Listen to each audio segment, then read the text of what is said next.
So we had this discussion the other day in one of our webinars, and I just wanted to share this information with everyone. We were talking about the difference between research and practice.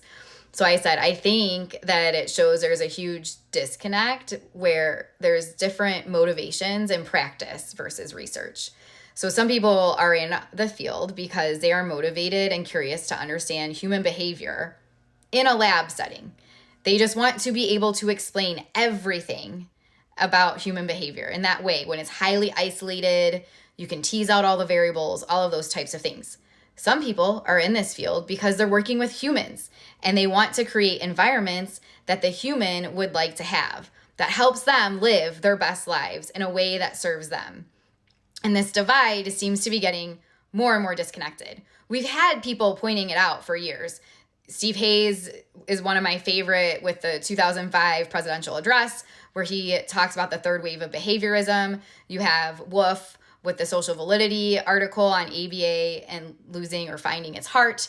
And you have Dr. Sidman with his work on coercion. So people have been pointing out for a while that there is a disconnect between the laboratory research and applied practice. That's not new, right? And they've been asking, should there be separate things? Technically, there are 3 separate things: applied, experimental, translational.